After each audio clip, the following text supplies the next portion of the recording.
Hi, I'm Nate, and I'm making a big ass mess. No, I'm actually building an arcade cabinet. Um, Basically, one of those big wooden boxy video games that kids used to have to go to little dive shops, called arcades. See, back in the day, you had to play your video games not in your home, but at these old buildings that full of all these massive wooden cabinets with like a single game in it and had all this cool artwork on the side. That was before Xbox and PlayStation and all that crap, And well, this was kind of back in my day. I'd say my day was when Nintendo first came out. It was that were arcades used to kind of make its way to the NES, but it was always like watered down and kind of shitty. So, but even still to this day, myself as well as countless others still have that nostalgic feeling for playing video games on these joysticks and big button heavy 100-pound cabinets. And thanks to the internet, kids like me, even though we can't really just afford to go and buy a whole basement full of cabinets like like the arcades had, we have the means to build one ourselves. So that's kind of what I'm doing. So for starters, actually, when I decided to make this video, I had already kind of hit the ground running. I kind of already had like a lot of stuff kind of done, at least in the design. And here, I'll show you what I've done with design. Here's a quick tour of my garage, or shop, right? The professionals, they call it a shop. Is that right? Okay, so this is, I spent about 4 days working on just the design itself, and I didn't actually intend at the time to really build it. I just wanted to see if I could design one, and well, this is what I came up with. So you have to excuse my shaky camera. I only have like this little tripod thing. I didn't come prepared, guys. All right, I just figured if I didn't do a video now, I probably wouldn't ever. So depending on how this goes, I'll continue them. But if I make you motion sick, then good news. I'm sorry. So here we go. This is the original design that I have, and I did this in SketchUp. For those of you who know me, I used to work in a box plant, and we used Ardios CAD programs. Anybody who uses CAD in any type of like engineering or design field knows that CAD is ass expensive. So now that I'm independent, I don't really want to buy the license for CAD, but there's a cool program called SketchUp. It costs a little bit of money, but the free trial is actually really useful. And actually, everything you see here is designed entirely on the free trial of SketchUp. So playing around with it, I just kind of took a base design, and then I fine-tuned it and get all the details. And within a few days, this is pretty much what I ended up with. And using SketchUp, I was not only able to design a cabinet that looked cool, but I could design it in individual pieces, like you see here. And I could actually design it to scale, and make it, the height and the width and even the thickness of the board. I use a 5/8 MDF. There is 1/2 inch and there is 3/4. I went with the happy middle, mostly because that's just the kind of screws that I have is for more for 5/8. So after I made that decision and I, built all this, I broke it up into pieces. And I measured each of the pieces out to find out what sizes they actually were. And that's where Illustrator comes in. I took those measurements into Illustrator, and I basically made a cut list. See, now I'll probably have all these files and stuff loaded up somewhere if you guys actually want to see them more closely, or I'll even have the SketchUp file loaded up. Hell, I'll even have the Illustrator file or something that you guys can see. But I will tell you already, I've gotten that far, and I've already made a change. The width of these, the 28 3/4, for example, which is similar to most of these, all of those are fit to the width of the machine, or at least the width between the two sides here. There's two of them. So what's going to happen is that I made this measurement off of data from like Walmart website about like 32-inch it'll be a 32-inch display. So I took a 32-inch TV and got their model specs just kind of a general width of what I think the TV would be. But I made that decision before I actually got the display I have, which was happily donated. Huge thanks for that.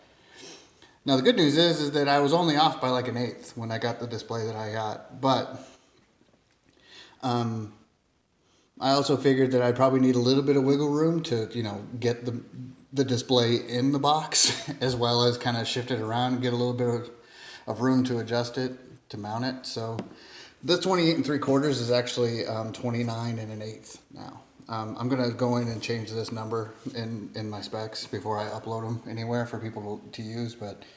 And again, that's really based more upon the display that you use. It's just kind of whatever you choose to use. If you want to do like a 50-inch monitor, which is ridiculous, and you should totally do that. But that number just kind of just kind of shortens or lengthens depending on how wide your display actually turns out being. So then I took this whole thing. This is kind of my cut list. And this is just the cabinet. This isn't actually the control deck, the control panel. I actually have a whole separate file for it because it's a little more involved. But I took all of these pieces. Oh yeah, that's the actual measurements of the sides. And this is important for me because I knew I was going to have to hand cut this out. I didn't have a table saw at the time.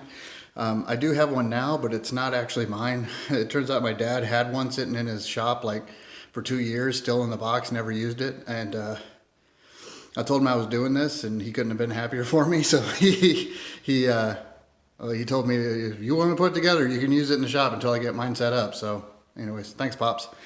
Anywho, I did use what do you call them? A jigsaw. Yeah, that thing right there, which was also not actually mine. That was a buddy of mine, Baylor, that let me borrow his. So keep in mind, most of this build is, I didn't really have much tools to begin with when I started this. In fact, this is almost what they call like a budget build, in the sense that, I have like a drill and a sander. I don't really have much in the ways of, but really like a drill, a sander, and yeah, my sander is over there, and my drill. You'll need a tape measure. That's over there. You see that? There's another one over there too. And some wood glue. Some wood glue over there. I'll explain why later. But I mean, I did this with a jigsaw, and jigsaws are actually surprisingly, pretty accurate. If you go slowly, and you have your line, you have obvious enough lines, you can actually get pretty straight lines with this. So, anyways, this is what I drew up for my jigsaw, and this is actually pretty accurate. That's actually what you see over there times 2. I mean, granted, some of my jigsaw lines are a little wonky. I went a little bit wider than the actual lines just because I figured that I'd probably miss a little. And I'd rather go too much than too little. And then I can just sand them down and sand them even. And it seems to work out pretty good. But, yeah. And I'll add these files in there too to just kind of help. Because I didn't want to deal with angle. Here, look at this. I didn't want to look at angles. I didn't want to actually deal with whatever the angle that is. I can figure it out now because of that. But I used some of the old box plant number logic and just kind of created a spec for it. It was handy to me, and it worked. It makes sense to me, and it's actually pretty accurate. In fact, I had my boards cut down from the Home Depot. I had them cut them down to specific widths and sizes, and it turned out to actually work out perfect. So what I did is I took that cut list that you saw earlier, and I started aligning them to the sheet sizes that I knew that I could get. 48 by 96. That's the overall sheet size that that Home Depot or whatever, or Lowe's or whatever they have on their shelf. So what I did was I took this list and I made artboards that were 48 by 96, the size of sheet that I could get, off the shelf. And I arranged them on the sheets to where I could see how many pieces, or basically as few pieces as possible, because they're like $26 a piece. They call this nesting, by the way, in the industry. nesting or Tetrising. We don't call it that, but you know what I mean. Where you take all these shapes and you align them in a strategic way to where you can get as much as you can on, one shape. You're playing Tetris, but it's called nesting. It turns out for the cabinet alone, I was able to get everything. Again, I had to get a third sheet, but I could get everything on 2 sheets. So there's one. I got all these pieces on 1 sheet. And again, these are 28 3/4 isn't really that accurate. They're 29 1/8 now, but it's not enough of a difference that it wasn't that big of a deal. There was still room for error. So, and then my second sheet, I was able to get both the sides out and all of these and still have all this and this extra, which actually proved to be pretty handy. Now I actually have another sheet dedicated to just the control panel, because it's got an odd shape to it. So it's got an odd shape, and it's got like a box that's like a 1/2 inch smaller overall underneath it, and that's where it's going to have all the computer hardware and all the wiring and all the stuff with the buttons and the joysticks. But I'll deal with that later. I haven't dealt with that. I got the wood there for it, that big piece in the back. Everything for the control panel will fit on that 1 sheet, and that's not even a full sheet. I think that sheet and that small bit on the bottom there is actually that full sheet. So you get a lot of wood for $26, but so like I said, I had to use a jigsaw to get this, and really this sheet was here to here wide. I had Home Depot actually cut it down to that width. And really, it would have been perfectly in length vertically, but it turns out that it's not 48 inches, it's 49. So I had an extra inch that I had to cut off with a jigsaw, but it's no big deal. Again, if you go slow, you can actually cut pretty even lines. So all this jigsaw, and then that's a flat edge that was a straight edge that was already there. Jigsaw. And then jigsaw there. And I did that obviously the same way over here. And then I put the 2 on top of each other. And then made sure they were flush, and I clamped them down with these little clamps. You get these little clamps. Where'd my clamps go? Oh yeah. These little clamps. They hold pretty tight. They're like battery cables, but oversized. And you can clamp them down so that they're flush with each other and they don't move. And then you can just take a sander like I did there. And you're gonna have some wonky lines. In fact, there's probably there's a wonky line right there that I could probably smooth out.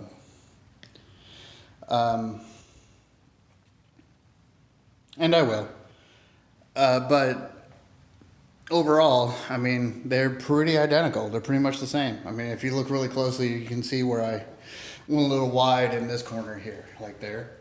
A little bit wide, instead of just stopping and then cutting. And I knew that for the sake of the trim that I'm going to put on there, I wanted that rounded off anyway. So, but this side isn't as rounded as that side. That's all right. I'll fix it though. I mean, I'll adjust it. It won't really matter.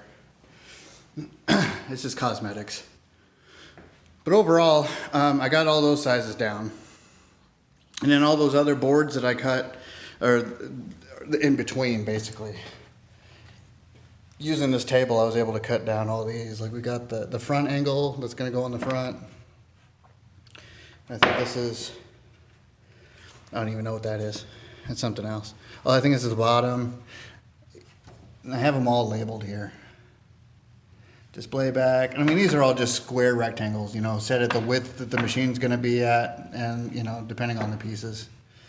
And again, I have these labeled here the way they're labeled on the sheet. So. And now I guess I'll explain those more whenever I have them set up. But what's most important is after I cut those out, I use the extra spare pieces like this garbage here and some of that over there to cut out these. And these little guys, they're actually glued on right now. And honestly, I think the glue is, in fact, I know the glue is strong enough to hold it, because they're not load bearing. They don't have any weight put on them. They're more just guides. Let me see if I can, let me grab a sheet here. What is this? Front angle? Yeah. Let's try something else.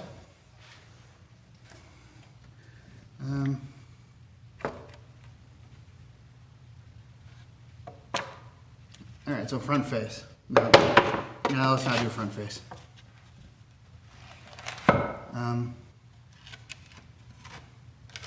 What's this? All right, I labeled these. Ah, top, okay. All right, so this is top. You can tell because that's what I called it. See? Okay. So, in short, how this is gonna work is these braces aren't actually gonna be like holding any weight to them. Instead, they're just gonna be what I use as a guide, as a reference to butt up against. You see that? And what I'm gonna do is I'm gonna put about 5/16, about a 1/4 inch down from here. I'm gonna drill holes, little pilot holes. And that's where I'm gonna use for my screws, because you gotta, with MDF especially, it'll split otherwise. But what I'm gonna do is I'm gonna drill these holes, probably here and here, maybe here, I don't know. I don't know how many, probably just 2. Here and here. And then I'm gonna go underneath and screw these straight into this. And of course I'll have the pilot holes screwed into this board as well, so that, you know, I don't have to. But essentially that's all these are. They're just guides for me to use to butt my pieces up against and to keep them straight and aligned. And I'll do that for, see, I'll do that for this one. That'll be the top. There's another board that goes back here. And I chose this, and this is actually kind of interesting. Because I have 5/8 board and I wanted a 1/2 inch of room between the board and the edge. I wanted a 1/2 inch of overlay, because I just think arcades look cooler that way. So, well, you know, 5/8 plus a 1/2 inch is what, 1 1/8 inches, right? Well, it just so happens that my ruler is 1 inch and 1/8 wide. So I didn't even have to measure this. I just used my ruler and just traced around it. But it works out because this is, you know, because I put a 5/8 butt up against that, and I glued these down right on those lines, and I butt this up against it. See, and that leaves me a cool 1/2 inch. And then, you know, of course I do that all the way around. Now this front piece will be a marquee. So when this is, let's say this is my other one. So that line there, if I had that corner, you see that corner, that top corner, how it's like right there on the line? Hold on. Yeah, right there. So I'll fix that to there, right? And then I fix this to right here, see? And it'll give me a perfect, like this line right here will give me a perfect setup. I can either put another board there, or I can put like a plexiglass with a light behind it. You know, I haven't decided yet. Probably a plexiglass. But I'll do that all on both sides. This will basically act as a shelf. Like so. That'll basically act as a shelf. It's just more for support. I'll probably mount like a speaker sub to it. I mean, but I'll do this. I'll put the bottom on that, on top, or actually on the bottom edge of this. I'll put like that. But it'll actually be a lot taller. Again, I'm only using the top piece just for reference, but it'll actually be a lot taller than that, probably about that tall. But in short, I'll put the bottom, that piece, and then probably that top piece that I showed you over there, and then I'll put this other one here on top of that, and then screw it down. And then from there, I can just fill in the spaces with all the shelves, and hopefully it'll all stay aligned and it'll all stay even and it won't collapse. But that's pretty much as far as I've gotten. It's just cutting out all the main shapes. Like this was the most difficult, but it was actually still pretty easy. The jigsaw is actually really handy if you go slow. And then using the trash, I was able to make all these. And they don't have to be really any set lengths or widths. I just knew that this would be handy if it was, you know, that long. But I cut these at about 1 inch. I didn't really need much more than that. Again, they're not really used for any real support. They're not holding any weight so much as just being as a guide for me to butt my pieces up against to make sure that they stay aligned. That's all they are. And right now they're just glued in. I probably might nail them in or put some screws in them just to hold them in place, but I really don't think it's that necessary. But I've got, yeah, the sides cut. I've got these. I got these all cut out, and then I got all my pieces for all the panels on the inside. Actually, one of these is going to be a speaker panel, and I'll have like 2, maybe 3-inch wide holes drilled into them, like bam, bam, or bam, bam, and then I'll mount speakers on the inside of those. I haven't done that yet. I've got the piece done, but I haven't cut the holes. But I will. I got a hole saw for it now. But yeah, this is where I'm at. And as I get more and more, deeper and deeper into this, I'll have more to post and have more to share. If you guys have any questions, I mean, by all means, hit me up, ask me. I know that there's a lot of people out there that probably have a better way of doing this. I have no doubt. That's useful information to have if you want to share it. But keep in mind, I'm making shit up as I go. And I mean, I say that, but I have, you know, a tried and true design. I have a spec that I'm working with. So, you know, everything is, I'm confident, but I know I'm not perfect. So, so thanks for like tuning in. And I want to thank everybody for their support, like the response of even just what little bit I've showed. People seem to be excited for me doing this. This is actually bridging a lot of gaps for me personally as a creator and as a, you know, there's just things that I haven't done before. I haven't really built most of what I designed outside of cardboard. So this is a big deal. Like this is fun. In fact, I can already tell that this is something I would totally be interested in doing for, you know, like we don't use this garage for anything else. So I would, if people want me to keep making arcades for them, awesome. So, but again, we're still early. You know, I don't foresee any problems. I think everything's pretty well covered, but we'll just see how it goes. Anyways, thanks a lot.